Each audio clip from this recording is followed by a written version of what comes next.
What is up, karate fans? We are back with another episode of Karate Corner with your boy, Steven Seagal. On this episode, we are watching the movie Today You Die, the movie where the producers filed a lawsuit against Seagal because he would arrive late, leave early, change scripts at the last second, or, just not show up at all, which we've kind of come to expect from him at this point in his career, but this movie falls into the same issues. So let's get to it, because this movie is really, really good. And by that I mean it's bad. So this is Redeye Reviews.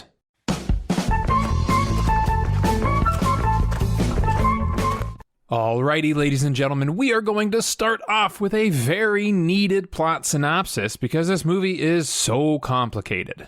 Not complicated at all. It's like Ocean's 11 meets Prison Break meets Fast and Furious. Yeah, that's exactly what it's like. So we start with someone reading our fortune, and sometimes I pause the movie in places to help get around the YouTube copyright claim system, but in this case, the movie's doing it for me, because these pauses come with the film, so pretty great.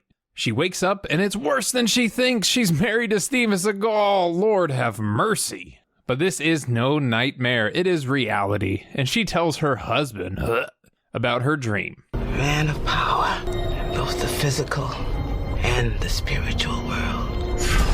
Ugh, you remember when I said they sued Seagal because he would rewrite the script?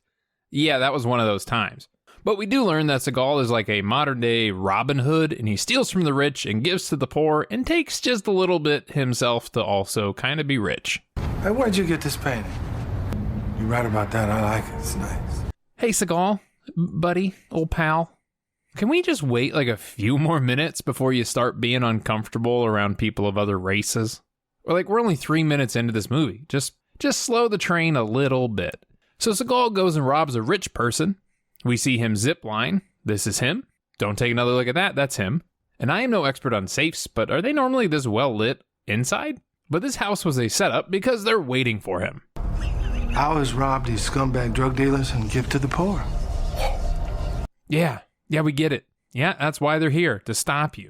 Taking from guys like me and giving it to the poor. Seagal has still got the moves. Very fast, very in shape, looking really thin. Okay, obviously, yeah, that is a stunt double. I wouldn't call it out, but I will here because look, he can't even be bothered to pick up a bag and walk off screen. I mean, I guess all that money in there could be pretty heavy. Don't want him throwing his back out in case he has to go straight up Aikido on some fools. So he gets home and tells his wife that this was the last job. Let's move to Vegas and go straight. Never again are we going to do this. So as they're driving through Vegas, we see, okay. Okay, hold on. That's a going out of business sign on a children's hospital. Do you sell things? What are you having? A sale? Like buy a sick kid, get 2 free? Like everything must go, IV stands 2 for $1. You know what? Forget everything I've said about any Seagal movie up to this point. This is the funniest shit I've ever seen. Yeah, it's really, that's too good. That's too good. Okay, I can spend half an hour talking about this. I'm going to move forward. But I think I just found my new computer background image. So Seagal goes and gets a job as a driver, just like driving goods and money and stuff around. Totally legit. And while he's picking up the money, this old dude gets a bad feeling and starts killing cops. And we get a really cool truck chase scene. Like, this probably cost a lot of money. There's solid stunts, good explosions. I'm very impressed. This is actually really, really cool. You know what? Oh, wait, hold up. Okay, now this makes more sense. Somebody just told me in my imaginary earpiece that I have to make this joke work, that this scene wasn't done by Seagal or this movie at all. It was stolen entirely from a movie named Top of the World. Here it is from the original movie.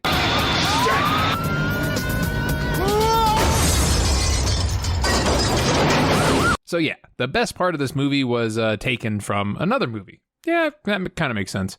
So Seagal gets away, but he's just hurt. Oh, he's so hurt, he can hardly walk anymore, but walk just far enough to get back to the main road and pass out in plain sight of the cops. Because, I mean, he's got to get arrested for this movie to work.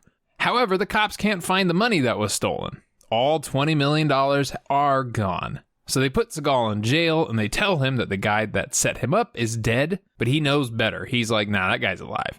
And this prison he's in sucks real bad. Like, they just let him wear his jean jacket because it's cool.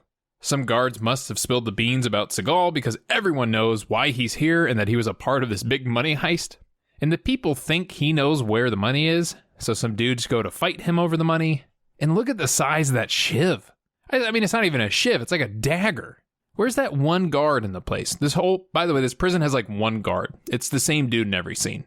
And then for reasons only to develop the plot and going against all logic, they put the old guy who was a part of the heist in the same prison. That's gonna go well. So Seagal makes friends with some guys to get more information on how to escape the prison. So look, let's talk some business. Business is what it is. Yes, sir. Yes, sir. And you're still talking like that, huh?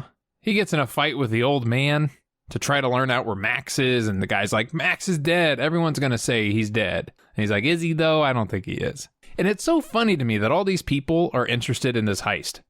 I mean, 20 million, yeah, it's a lot of money, sure. But I feel like the entire country is turned upside down trying to find it. And let's think of it this way. The Italian Job came out 2 years before this. They stole $35 million. And like nobody even knew about that money in that movie. So I'm just saying maybe up it. Like 40 mil. And it'd make more sense that people care this much. Anyway, Seagal's new friend that he's totally going to talk about in the future as proof that he isn't racist lets him know about his escape plans and that he can let him be part of it. So they mumble to the guards, which full on distract him. Moon jumping cattle battle? What? Sneeze oozing on a sunset stripper? What? And we see a fairly calm riot. I mean, there is some fires, but nobody's being too mean or anything. Kind of looks fun. And again, the prison guards suck so bad. Like, they just land a helicopter inside and just fly away. And this one guy, he's trying, shooting, kind of looks like a BB gun at the helicopter. That's probably not going to work. And it doesn't, no surprise there. So Seagal gets out of prison, he goes back to his wife. Oh, I forgot to mention real quick, his wife is apparently psychic. It really doesn't matter. It has zero effect on the story, but now we know that. Hold on, no, I don't want to see it. I don't want, fade to black. Oh, thank you, movie gods. I did not want to see that. So his new friend takes him to meet up with a gang leader to find out more information about Max. Max being the dude who set him up for the truck heist, and he obviously wants revenge against this guy. And you remember when I said Seagal rewrote some of the script? Well, let's see if you can spot it in this next scene. It's pretty subtle, but let's see if you can catch it. This is my partner right here, Harlem. Walks like a black man, breathes like a killer. Nice to meet you. And not only does this guy have the best one-liners in the movie, but he also has a remote control to open his fridges, so he doesn't have to stand up. Oh, and the fridges are full of guns. Get your guns here, nice cold guns. So they meet up with this other guy and they find the next clue to track down Max. They learn that Max's gang has screwed over the guys from Fast and Furious. That's not a good idea. Those are expert heisters. So Seagal calls them and lets them know where the gang is. Yeah, when you hear that song, that shit's about to hit the fan. Legit, I want to watch Fast and Furious now. The two gangs get into a big gunfight. This poor dude gets shot so many times. Treach gets in a pretty cool one-liner. You better say your prayers. God is my witness. Oh, I forgot. I don't leave no fucking witnesses. Yeah, I actually like him in this movie. In the list of rappers Seagal has done movies with, he's like second place. Right behind DMX, who genuinely did a pretty solid job. The cops are also after Seagal because they want to learn where the money is as well. Oh, and you guys see that DARE poster in the background? So fun fact, if you didn't know, DARE was a drug program back when I was in school that attempted to get kids off drugs by showing them actual drugs and then telling you what it would do to your body and how it'd make you feel really good. And surprise, surprise, that backfired in this country as we saw an increase in drug use in the target age group for this program. So DARE to do drugs? I guess, yes. Yes, all the kids took that DARE and did drugs. Okay, back to the movie. So Lady Cop is trying to find out more about what's going on and also help Seagal find Max and stuff. So she goes to her fellow detective for some answers.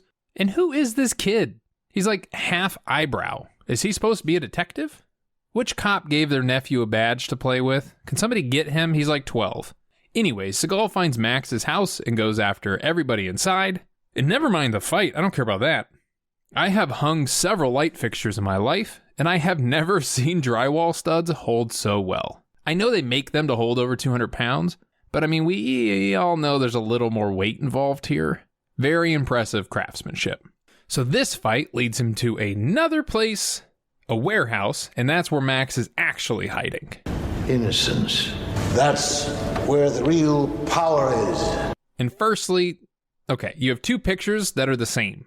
Secondly, what is this? Like some sort of shrine to a random child? This is creepy on every level. Like, I'm not sure what they were attempting to convey here, but it didn't work at all. So all the people show up in a final standoff.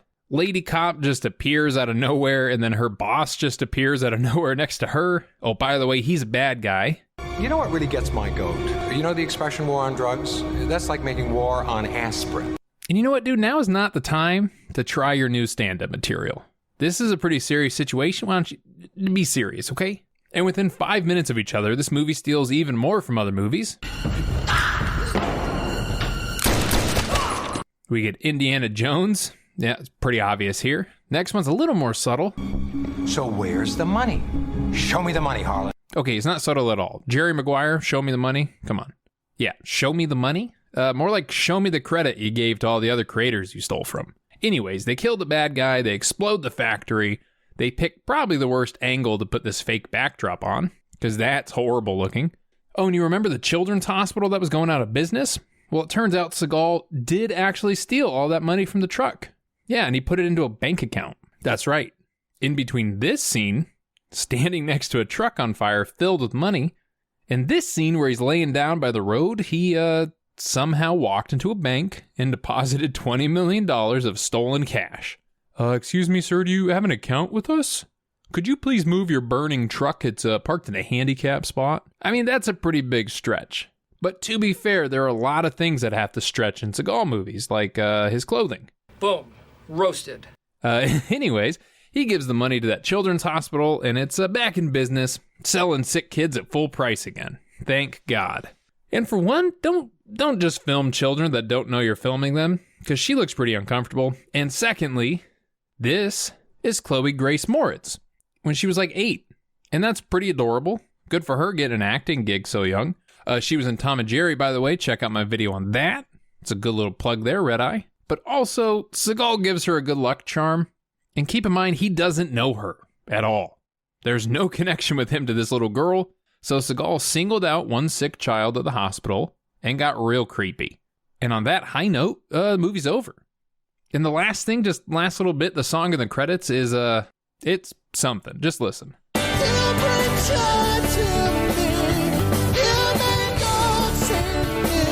He can't even hit the high note in his own song. Did he write that song? Did somebody else force him to sing this? Either way, maybe try a different career. I don't know. Okay, let's move on to our next segment, Redeye Reacts. Stay awake. Yeah, man. All right. Do I look sleepy? Yeah. I mean, your eyes are basically closed. Okay, hold on. You have a security camera that follows the cart? Like, we see all these wall-mounted cameras, but then one security camera is just moving with them. Did nobody catch that? Did nobody think that's just wrong? And come here, I want to lick you.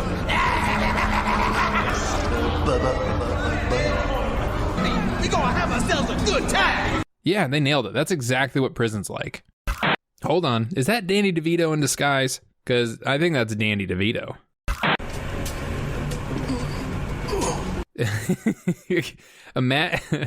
Okay, imagine being so low in the prison hierarchy that you get your ass kicked by a grandpa.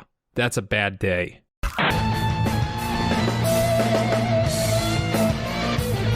I don't know if he was like actually wanting a fist bump and got denied, but oh my God, that's funny. All right, everybody, welcome back to the 2021 Olympic Games. We have the first duo from the double door roller event coming up next. It's the pair from Japan. Let's see if they pull it off. Wow, perfect unison, 10 out of 10. If they don't make the podium, it's rigged. Are you seeing him alive or dead? Neither. Both. If you're psychic, you should be able to tell me what I'm putting in this bowl. It's an orange. It's an orange.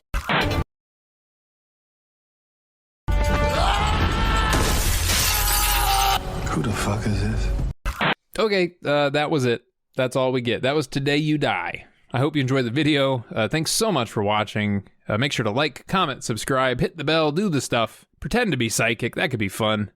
Up next, we are watching Black Dawn, the sequel to The Foreigner, which, hey, you can watch my video on that movie as well. And it sounds like it went really well, as Seagal left 18 days into filming this movie. And a lot of his fights and later scenes were just done by his stunt double or other actors. I can't wait for that, because I'm sure he was in a pretty good place filming that movie. But we will see when we get there. And until that day, stay happy and stay healthy.